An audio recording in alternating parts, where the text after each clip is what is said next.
देश को मानना पड़ेगा, जो संविधान को मानते हैं उनको मानना पड़ेगा। और वोट की राजनीति को लेकर के लोग ड्रामा कर रहे हैं। समझने की कोशिश लोग करें कि वक्फ बिल बोर्ड में जो वक्फ बिल पुराना बिल था और नए बिल में दोनों में क्या अंतर है। पुराना बिल ये कहता है कि किसी की निजी संपत्ति को भी वक्फ बोर्ड कमेटी का कोई भी मेंबर आके कह दे कि ये मेरी संपत्ति है, तो उसके बाद वो जाता है वक्फ ट्रिब्यूनल कोर्ट में। वक्फ ट्रिब्यूनल कोर्ट अंतिम फैसला होता है कि वो जो फैसला दे दिया उसके पक्ष में फिर वो कहीं दूसरी कोर्ट में नहीं जा सकता। ये पुराना बिल कहता है। नया बिल ये कह रहा है कि किसी की निजी प्रॉपर्टी को अगर ये वक्फ बोर्ड कमेटी कहती है कि ये मेरी जमीन है या मेरी संपत्ति है, वो अगर जाता है वक्फ ट्रिब्यूनल कोर्ट में, फैसला अगर उसके पक्ष में हो विपक्ष में हो, उसके बाद civil court, revenue court, high court, supreme court में अपील करने का अधिकार उस व्यक्ति को है। ये है नए बिल में। पुराने बिल में है कि आधी आबादी महिलाओं की है, उस कमेटी में महिला नहीं रह सकती। अल्पसंख्यक में जो और जातियां हैं, जैसे आपके तमाम जातियां अल्पसंख्यक में आती हैं, सिख, ईसाई, जैन, फारसी, तो उनको वक्फ बोर्ड कमेटी में नहीं रखा गया। तो पुराने बिल में यह है कि महिलाएं उस कमेटी में नहीं रहेंगी, दूसरा कोई नहीं रहेगा। नए बिल में है कि 2 महिलाएं रहेंगी, उनका भी अधिकार है कमेटी में, और 2 और अन्य मुस्लिम धर्म के लोग भी रहेंगे। ये संशोधन है। और इससे है क्या फायदा। अब तक वक्फ बोर्ड का चेयरमैन मुसलमान, उसके मेंबर मुसलमान, एक भी गरीब मुसलमान या गरीब महिला या किसी को वक्फ बोर्ड ने वो संपत्ति का लाभ नहीं दिया।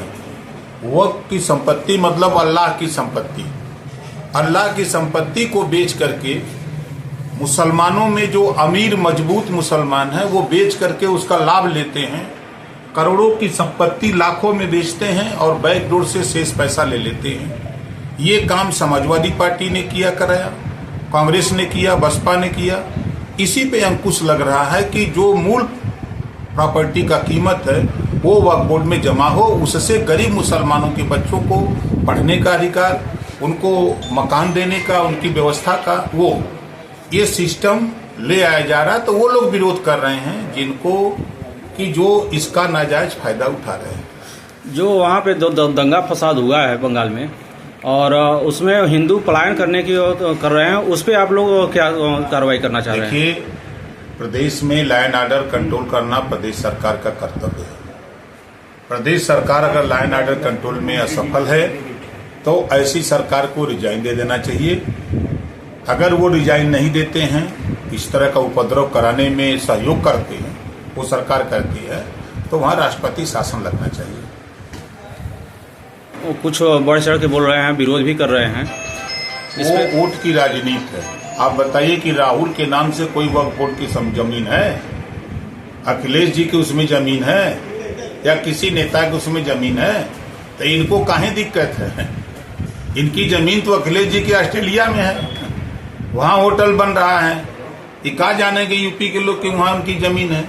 तो उनको तो वक्फ बोर्ड के नाम से, अगर उनके नाम से प्रॉपर्टी होती, वो बोलते तो अच्छा था। ये तो वोट की राजनीति कर रहे हैं। अभी उनका बयान आया था कि वो वहाँ पे दंगा फसाद हो रहा है, तो बंगाल का है, ममता बनर्जी समझे, हम तो ममता जी के समर्थन में हैं। ये तो यूपी है, यूपी से उससे क्या लेना देना है? देखिए, सपा, कांग्रेस और बसपा ये दंगा कराने वाली पार्टी है, समझ रहे हैं ना। अभी जैसे रामजी सुमन के बयान को लेकर के उस माहौल को ठंडा करने के बजाय ये लोग उसको हवा दे रहे हैं कि प्रदेश का माहौल खराब हो।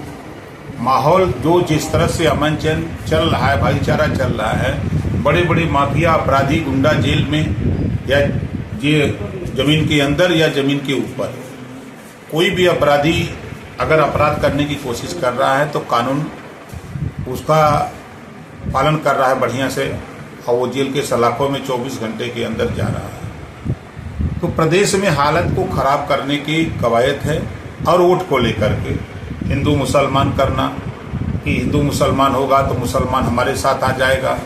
तो ये सब ड्रामा कर रहे हैं सिर्फ वोट के लिए, सत्ता से बाहर रहने की वजह से। जो सत्ता में रह करके पिछड़ों का हक लूटा, दलितों का हक लूटा, मुसलमानों का हक लूटा, ये लुटाई बंद हो गई है। इस नाते सपाई और कांग्रेस परेशान है।